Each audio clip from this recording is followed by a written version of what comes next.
கருப்பு பணத்தை வெள்ளையாக்க தொழிலதிபர்களின் வங்கிக் கணக்கிற்கு பணத்தை அனுப்பி திரும்பப் பெறும் கும்பல் ஒன்றை கிருஷ்ணகிரி மாவட்ட போலீசார் கைது செய்துள்ளனர்.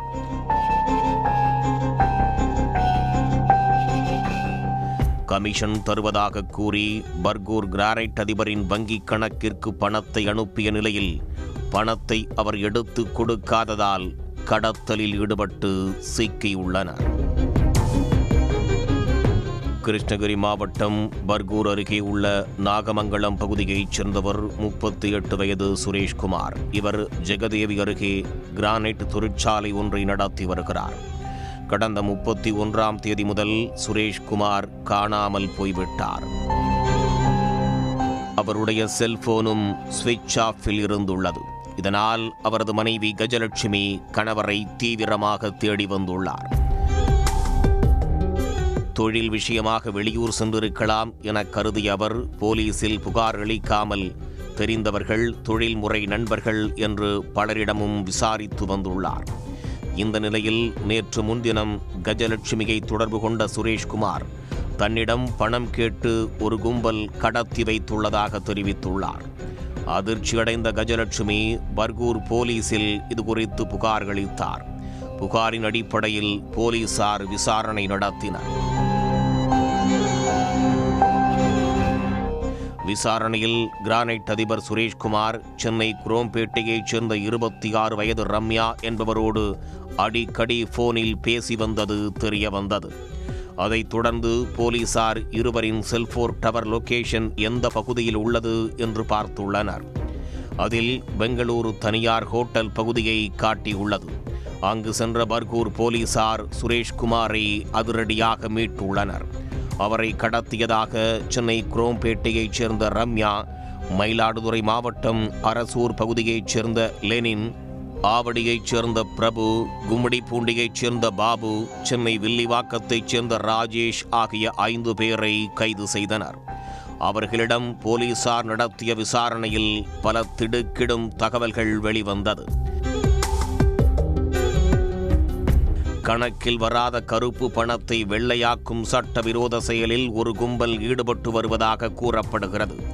அதில் குடியாத்தத்தைச் சேர்ந்த ஜெகன் என்பவர் சுரேஷ்குமாருக்கு அறிமுகமாகியுள்ளார். கிரானைட் தொழிலில் உள்ள சுரேஷ்குமார் பெரிய அளவில் பண பரிவர்த்தனையில் ஈடுபடுவதால் அவரை வைத்து கருப்பு பணத்தை வெள்ளையாக்க முயன்றதாக தெரிகிறது. வங்கியில் வரவு வைக்கப்படும் பணத்தை எடுத்து கொடுத்தால் 1% கமிஷன் வழங்கப்படும் என ஜெகன் சுரேஷ்குமாரிடம் கூறியுள்ளார்.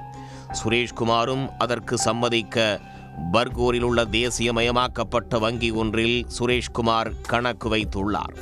அந்த வங்கி கணக்கிற்கு ஜெகன் 28,80,000 ரூபாய் பணத்தை அனுப்பியுள்ளார். ஆனால் சுரேஷ்குமார் ஜிஎஸ்டி கட்டாமல் நிலுவையில் வைத்திருப்பதால் பணம் வரவு வைத்தவுடன் அக்கவுண்ட் ஃப்ரீஸ் செய்யப்பட்டுள்ளது. இதனால் அவரால் பணத்தை எடுத்து கொடுக்க முடியவில்லை.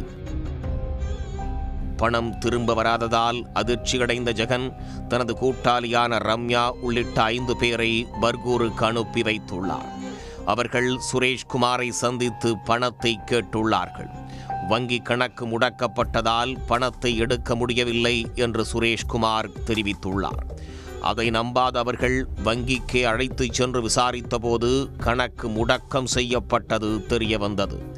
பணம் வங்கி கணக்கில் இருப்பதால் வேறு வகையில் ஏற்பாடு செய்து பணத்தை தரும்படி கேட்டுள்ளனர். தன்னிடம் அவ்வளவு பணம் தற்போது இல்லை என்று சுரேஷ்குமார் சொல்லவே அவரை பெங்களூருவுக்கு அந்த கும்பல் கடத்தி சென்றுள்ளது. அங்குள்ள விடுதியில் அடைத்து வைத்துவிட்டு அவரது மனைவி கஜலட்சுமிக்கு போன் செய்து பணத்தை கொடுத்துவிட்டு கணவரை மீட்டுச் செல்லுமாறு அந்த கும்பல் கூறியதும் தெரிய வந்துள்ளது. விசாரணையை தொடர்ந்து கைது செய்யப்பட்ட 5 பேரையும் நீதிமன்றத்தில் ஆஜர்படுத்தி சிறையில் அடைத்த போலீசார் சுரேஷ்குமார் வங்கி கணக்கிற்கு பணம் அனுப்பிய குடியாத்தத்தைச் சேர்ந்த ஜெகனை தீவிரமாக தேடி வருகின்றனர்.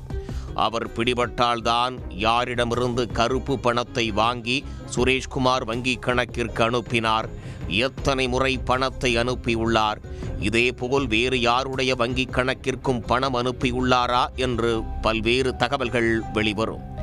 பர்கூரில் பண விவகாரத்தில் கிரானைட் அதிபர் கடத்தப்பட்ட சம்பவம் அப்பகுதியில் பெரும் பரபரப்பை ஏற்படுத்தியுள்ளது.